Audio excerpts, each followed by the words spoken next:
the jingle on the radio and call up the dog Whisperette. It don't matter the behavior or the breed, same days transformations guaranteed. Miss Elisa, best trainer in the league, number one in training pets to be the best that they can be. Is something wrong with your pet? You need help, you ain't always gotta take it to the vet. Motivated her to jingle on the radio, I'ma call up the dog Whisperette. It don't matter the behavior or the breed, same days transformations guaranteed. Miss Elisa, best trainer in the league, number one in training pets to be the best that they can be. Is something wrong with your pet? You need help, you don't always gotta take it to the vet. Motivated her to jingle on the radio, I'ma call up the dog Whisperette. It don't matter the behavior or the breed, same day transformation guaranteed. Miss Elisa, best trainer in the league, number one in training pets to be the best that they can be.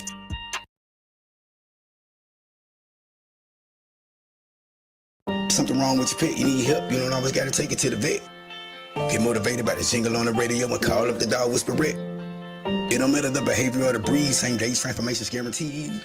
Miss Elisa, best trainer in the league, number one in training pets to be the best that they can be. Is something wrong with your pet? You need help, you ain't always gotta take it to the vet. Motivated her to jingle on the radio, I'ma call up the dog Whisperette. It don't matter the behavior or the breed, same days transformation guaranteed. Miss Elisa, best trainer in the league, number one in training pets to be the best that they can be. Is something wrong with your pet? You need help, you don't always gotta take it to the vet. Motivated her to jingle on the radio, I'ma call up the dog Whisperette. It don't matter the behavior or the breed, same days transformation guaranteed. Miss Elisa, best trainer in the league, number one in training pets to be the best that they can be.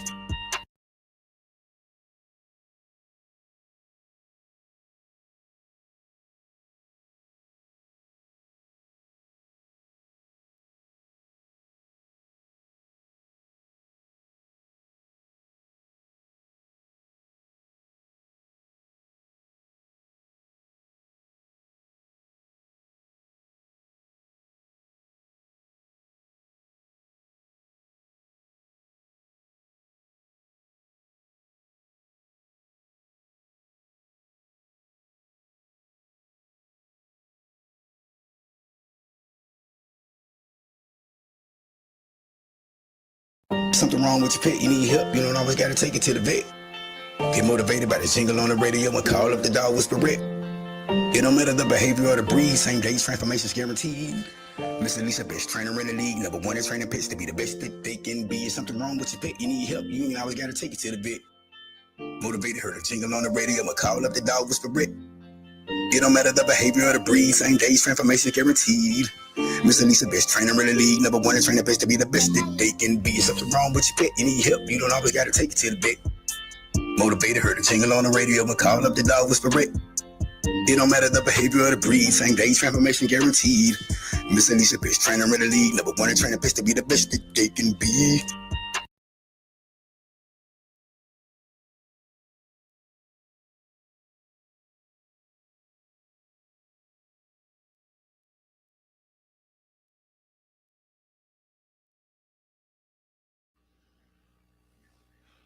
Whoa. Hello, guys. Welcome to Make It Make Sense with the Dog Whisperer. And I'm sorry for the delay. You know, we are just a small radio station, but we are making it, and we're making it make sense. And you got to hear that song from Corey Twitty, which, you know, he does jingles, he does tunes. It's called Custom Tunes, guys. And what a wonderful, wonderful man. And within a day. And so, like I said, I apologize. We're working out the kinks. But today on Make It Make Sense with the Dog Whisperer is going to be Rebecca Shearer with Chain Free Chattanooga. I'm not sure when she'll be coming on, but we're going to have so much information to give you guys. And guys, you know, before I bring her on, I want to make an announcement. You know, check on your neighbors, check on your friends, family. Guys, make sure that they're not hungry. Make sure that they have what they need. Here at WPTP, we strive to help it make sense on how we're going to be able to help our community. And that's by giving information and being out there and being for your people and coming into your communities and speaking with you and making it make sense. You know, I was reading and on TikTok. I don't know if you do TikTok, but there was like a little meme on there, and it was like a family from Africa, and the mother was like, Eat all of your food because the children are starving in America. Man, that hit home. That hit home. And I have this podium to be able to speak and to be able to bring together communities and knowledge and be a leader in the time we're going to need. Because, guys, that got me curious. So I asked Chat GPT, if I'm standing in a room with 100 people, how many in that room is food insecure statistically? And I was really shocked. I was really shocked at the answer. And the answer was 10. 10 people out of 100 in a room are hungry. This shouldn't be happening here in America. We as a community have got to join together. We got to come. And I don't want to is my guest waiting? Okay, I don't want to keep her waiting, but this is where my show is going to go. It's going to go make it make sense because it starts with us. And so here is Rebecca Shearer from Chain Free Chattanooga. And she's a wonderful organization that I didn't even know anything about until I got contacted that you wanted to be on this show to let people be aware. And the more I read about it, I'm in awe of what you do and what you've accomplished. And I'm Thank you. just the middleman. So I'm going to step aside and let you explain what you do and what differences you have made here in the Chattanooga, Tennessee area. Okay. Hi, I'm Rebecca Shearer. I'm the president of Chain Free Chattanooga. Our organization was founded 3 years ago. Oh, sorry. A gal, Elizabeth Longfree, she's the founder. And we have been active in about the last 2 years. So we've built 20 fences in about 2 years' time. Wait, I'm sorry. I think 23 fences. Anyway, so we're here to serve the community for those who chain their dogs up 24/7 or keep their dogs in a small enclosure. And we all know that dogs that are kept on a chain, it builds frustrations. They have behavior issues. They often get off. They don't have freedom. They don't have autonomy. It can be a danger to the neighborhood. It's just not a good way for them to live. Secondly, we can help those families keep their pets and keep them out of the shelter system because the shelter system is full. The rescues are full. Thirdly, we require spay and neuter because of the full shelters. We don't want these dogs to be making more puppies because there are so many animals right now and there aren't enough people in our community. Even if everyone adopted a dog, there's way too many dogs and not enough people. And the fourth component is, even though we are helping animals, we are helping people. And sometimes we are the one action that can help that family or maybe that single mom be able to, okay, this is taken care of. I know my animals are okay. And so now I can focus on other things in my life. That's wonderful. So how do you choose who gets the fence? I mean, is the requirements? The requirements are we mostly chained 24/7 and or in a small enclosure. I mean, we would love to build a fence for everyone, but we just can't financially. You have to be willing to spay and neuter, and we cover the cost of that. We have an application on our website. So while we don't go out into the community, we originally had nominations, but I don't know, that just you've got to be willing to, the family has to be willing to want our help. And so it's just application based. I got you. So like, it's just word of mouth is what you're saying. We've grown organically. Yes. We've built in the same neighborhoods because I think neighbors have seen us and got curious, or maybe the people we built for told their friends. We've been on the radio. I mean, we've been on TV before. We've had a couple fundraisers. You can Google search us. That's one of the kind of the hard parts of a nonprofit is balancing how to get ourselves out there. Yes. Also donations, because I know it's a nonprofit and it's Yes. based on donations and volunteers because you Correct. can't build the fence. Correct. So do We you have have a lot of volunteers? about 54 volunteers, and they're wonderful. Okay. We can build a Okay. fence on a Saturday morning or a Wednesday morning in about 2 hours. Oh, that's wonderful. I hear a dog in the background. Yeah, of course. And as a dog behaviorist, you hit right on it. It changes their behaviors. They don't have balance, they don't have structure, they don't have guidance, and it don't make for, if, like you said, they get off the leash or they get out, well, they're going to get that energy out, and it's Yes, not going one to way or be in the a other. healthy way. You know, a lot of this, like dogs who attack humans or go out and kill other dogs, or that's just releasing of energy. That's all that It is is. a release of Yes. energy. Yes. And by just being able to get them off of that chain, and that's still not a total, like you said, it's a band-aid and it's a start, but It's not. I think our motto is we can't let better get in the way of perfect. We would prefer all dogs be inside, but that's just not the case. But it's so much better right, than what they yeah, have. yeah, oh, absolutely, because I live in a rural area, and it's not uncommon to see them in, or either even in a small, they have like a little small kennel. These Correct. dogs Yes. that they don't even have room to turn around. Right. But Yeah. and that's wonderful in Chattanooga. But is that the only place that you built the fences, is in the Hamilton Hamilton County, or specifically County. for? Hamilton County. Okay, We all have it's jobs. We're a working board. Everyone has jobs. It's a big county. The Hamilton County is huge. So if we expand it beyond, um, we wouldn't be physically able to do it.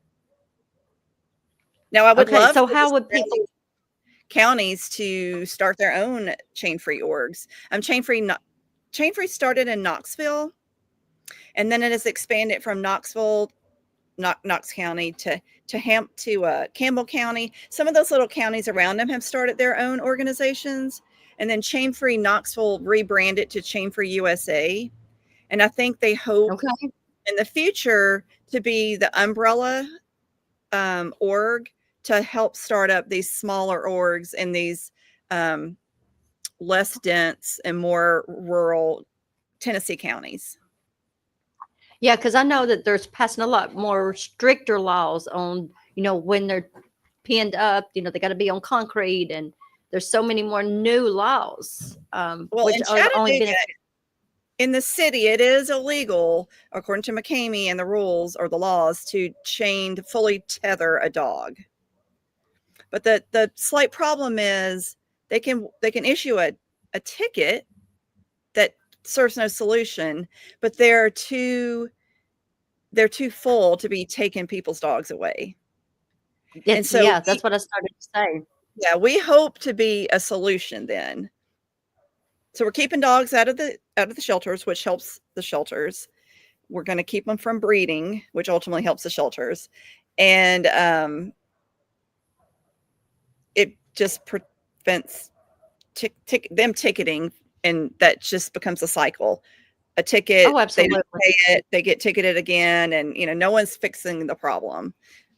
That's And it. That it's like, now, how would people find you to donate or to volunteer? Because if you had 50 more people, look how many you've done. How many have you done within the time that 22, you've been? 22 or 23 we've built. Yeah.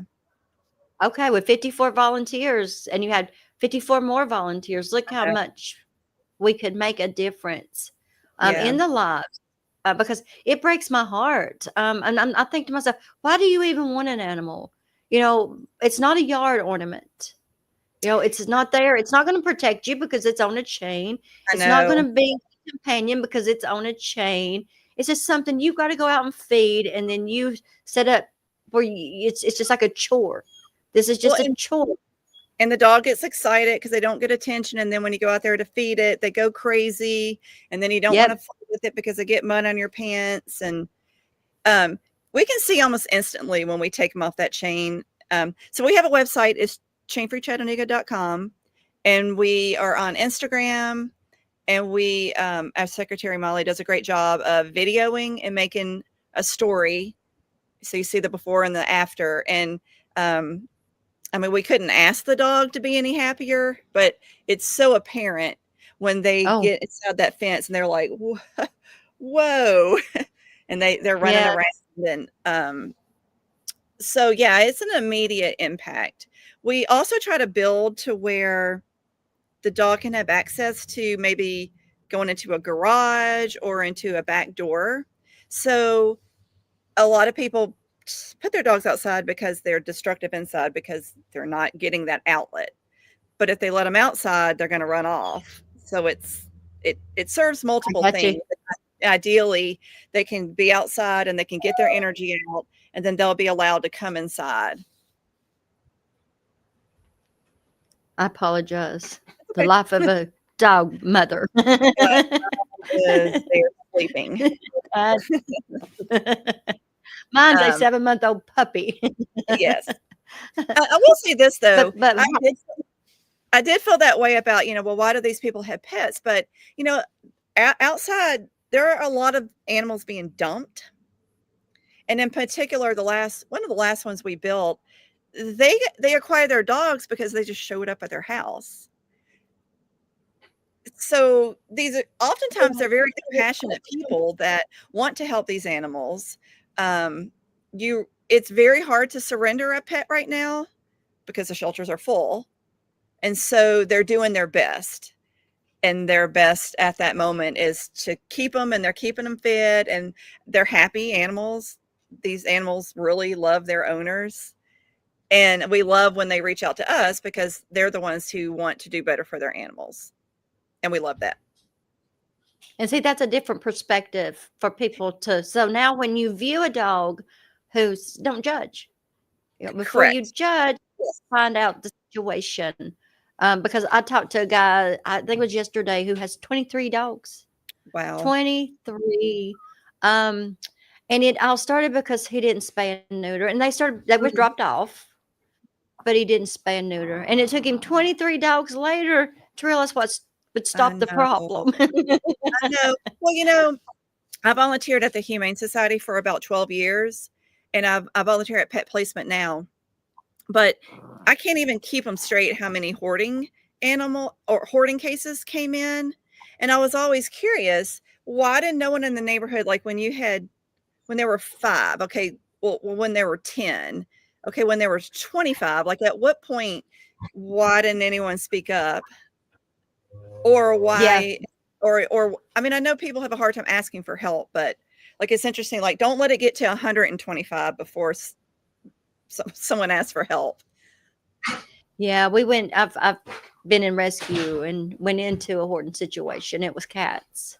Mm-hmm. And, it just, the lady, hey, I'm sorry. That's okay. The lady, she was diabetic. She had lost a leg. It was so nasty, and she got gangrene. Surprise, surprise. I mean, you had to take a shovel to, and there was like holes in the floors where the cats were coming in and out, and but that wasn't by choice. It was by circumstance. It was a circumstance. They don't know where to get help. Help is actually out there. We actually, for the first time, there are a ton of resources for low-cost spay and neuter. You just but we judge so there. quickly that people are ashamed to admit it. You have these elderly who have 50 cats, and we shame so much that they're ashamed to put it out there, Yes. And that's why, we can help our neighbors, like take your neighbor's cat to, or drive your neighbor and their cat to the low-cost spay neuter center, if possible. Like, if we can help your a lot of that neighbor, is, we could make a big impact. that's true.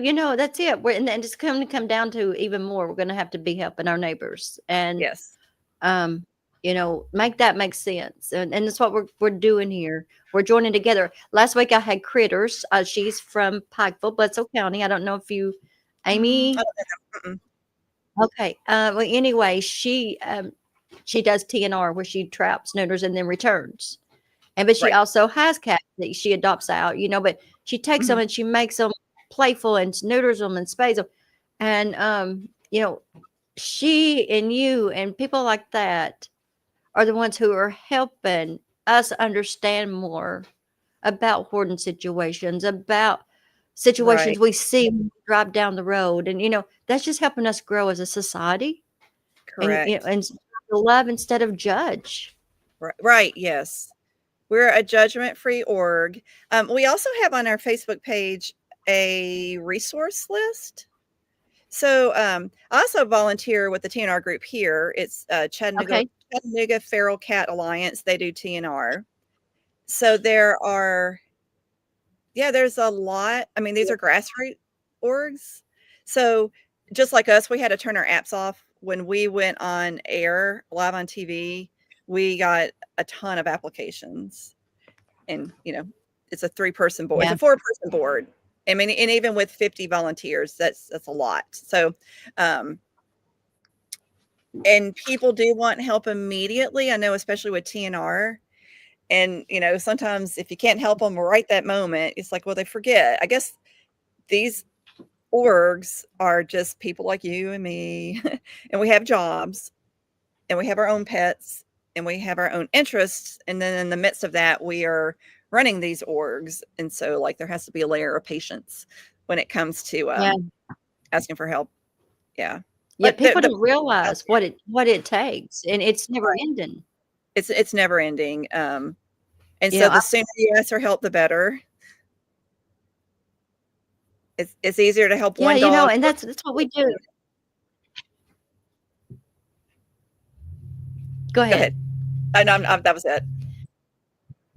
Yeah, I said it's easy to get your dog spayed and neutered because there's so many organizations now like Chattanooga and resource centers and people who give out vouchers like Paws and Claws in Bledsoe County. They'll give you out vouchers, but then the problem with that voucher is the people don't necessarily have a vehicle to get them there, or Right. because a lot of that is low income. And so, as Right. like you said, we take our neighbors to their cats or their dogs, take them to take them. Yep. That's the only way we're going to put a dent in what is becoming a very something we've never seen. It's terrible. I seen where the Humane Society or McCamey, they showed their pantry and it was empty. And this is the pantry that they give to people. Right. Where people come and get their dog foods, and they were begging for donations, but we're having trouble feeding ourselves right now, with everything that's happening, and they're becoming a byproduct. So, we got to come together to help each other with feeding, help each other with what the needs that we're going to need. And that's what we at WPTP are in the process of trying to start a resolution. Oh, good. Okay. Yes, or how we're going to become a group, how we're going to become a pack, and we're going to survive. That's going to, I was looking, and I want to talk more about this, not on this episode right here, but I'm going to just give you a little taste of, reading about the food insecurities that's going on right now. It's terrible in our communities. It's very terrible, and we've got to take this podium instead of posting on TikTok or Facebook or joining in these groups, and like Group 7. I see that on TikTok. Okay, you've wasted all this energy trying to get this algorithm to make you rich, because that's all the group that I can figure out. But look what a momentum it started. Right. Yes. Because it gave hope. It gave hope that they would hit the algorithm and they would get rich from TikTok and they would never have to work again. That was the promise. Mm-hmm. And then you have all these people doing group stuff. Take that and bring it into your community. Make you a group 7, but make it in your community. I asked ChatGPT, if I'm in a room with 100 people, how many of those people have food insecurities? And it said 10. 10 people out of 100 have food insecurities. Right. Now make that make sense. What really got me was like the commercial, like I said, when Africa was saying, eat all of your food because there's children starving in America. which is wild because I heard we when we were kids, we heard the opposite. Eat your Exactly. That's it. out because there are children starving in Africa. And what did we do as a nation? We joined together to help fight starvation. But who do we have? Who do we have that's going to come to us, to our starving people? We got to help each other. And that's what I know beyond a shadow of a doubt. My whole life has led up to this podium, to this moment, to join this pack and make it make sense. My skills, your skills, we meet, just like group, we call ourselves, we call ourselves survivors, Right. And that's what I said. That's what Group 7 is sharing your knowledge, my knowledge, what's you need to survive. Right. I say, do your statements, get you some generators. That's my knowledge that I want to share with my groups. Come together. If there ever was a time for people to want to help, it's now. And there's so many ways. You have to be 12 to join us as a volunteer. There's no minimum build requirement. There's no skill set necessary. There's no time. If you can come out for an hour, that's great. So we have a website, and on our website, it's chainfreechattanooga.com. You can find the link to become a volunteer. You can find the link to donate. We use Zephy as our platform, and you can find a link to apply for a fence if you need one. Okay, see, that's just beautiful. Is my mind went blank. I was going to ask you a question. But it'll come back. It'll come back. Your memories like a butterfly. It floats away. Sometimes it'll fly back. And if it don't, that's okay. We done forgot about it. Exactly. Yes. But I met you through Love on the Lead. Yes. Right. Through Love on a Leash. Yeah. With Kathy Mendel. Love on a Leash. Kathy Mendel. Yes. And that's another organization that you guys, they need donations. They need volunteers, Yes. That's another organization. I work in the hospital, so I run into Kathy and her therapy dogs quite often. They'll come into the lab to see us, which is always nice. And see, she said something on here that I never even thought about, is how much the nurses and the doctors benefit. Oh, yes. From. Yes. I never thought about that. I'm sure they need it more than most of the patients or most of the family, Yes. It's huge stress relief. But that's why I say people volunteer, donate, because without animals, where would our life be? I know. They just enrich it so much in so many ways. They really do. That if it was gone, but that's the only thing that's keeping us joining together now, and that's a universal love. It is a universal love, yes, and it's really the only place you can get unconditional love. That especially now, and companionship, right. And that's what's so sad. That's what's needed as well. I said to be a leader, you got to be strong, mind, body, and soul, and we can't be that way on the internet. I'm like you. If you want to talk to me, call me, because it's just so much more personal. Right. And things get interpreted very wrongly sometimes when Yes. If we spent the time, and I'm guilty too, like the time I sit around and look at cat videos, if we average up the time we spend online, and a lot of people spend a lot of time online arguing or complaining, if you took a piece of that time and went out to your community and did something productive, that's a lot of productivity that we could bring into the community. And I mean, it's also, it makes you feel good. Like I get a great sense of enjoyment from being in this organization. So I'm helping people, but I get something from it because it's very enjoyable. Absolutely. And I said to be able to live your life and bring that joy and bring that light, that's such a gift. Yes. And I, as a dog behaviorist, that's what I do. I go in and I change behavior problems, and I'm usually the last hope before they go into a shelter, just like you. Yes. Yes. Um, because it's changing us to change them, and getting that mindset. And Mhm. that's what we got to do here on Make It Make Sense. We got to get that mindset that, we are one. We will survive whatever thrown our way. We will help our neighbor. We are our brother's keepers. Right. Right. And I would love to come out and, actually video some of it and air some of that, and, just talk to the family, because when you hear what a difference that their life, just what that little bit that you did had made such a difference in that person's Right. life, you We have know, a testimonials part uh, link on our website as well. And we record the things that that the families we build for tell us. And it's really yeah, endearing. yeah, oh, absolutely. And I said, I don't have trouble sleeping at night. I Right. don't, because I give all I've got to my community, and I'm Yes. going to keep giving all I've got until, because if it's like a pond. If you're stagnant, if you're still, you become stagnant.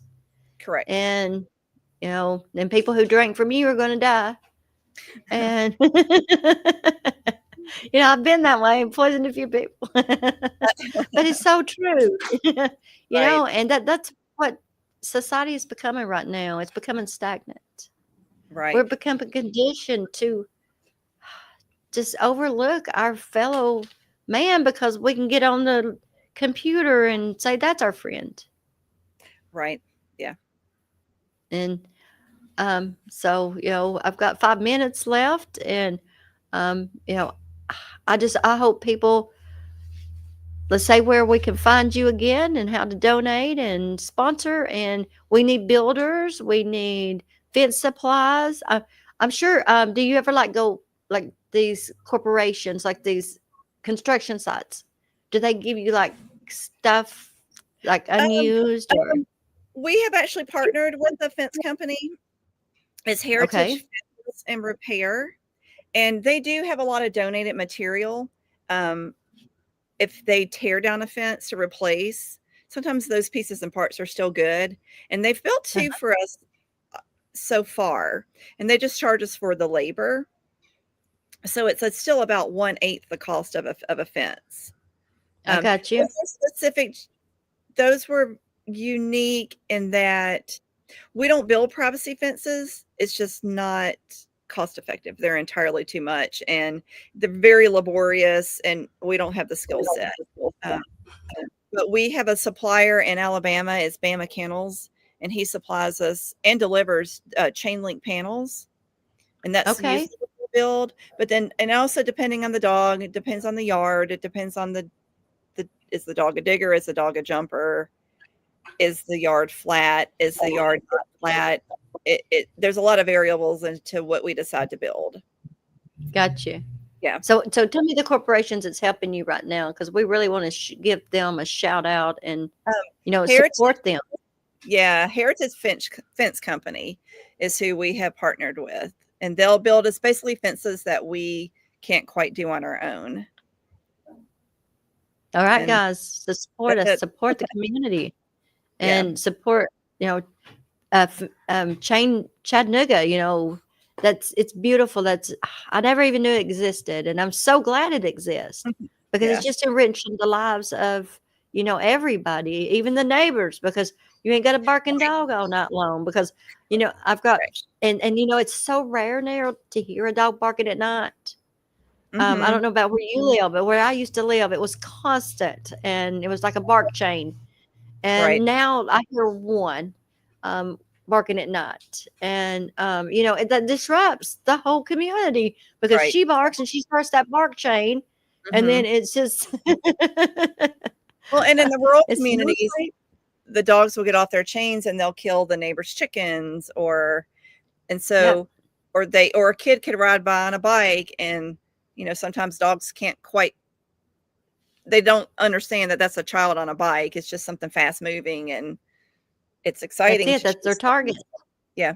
So That, and no chain is 100%. I don't care. Maybe a logging chain with a 50-foot pole in the ground. it's But then you interesting. have them who get off. Right. Well, there's a lot of, I think chains came about. I had this epiphany the other day.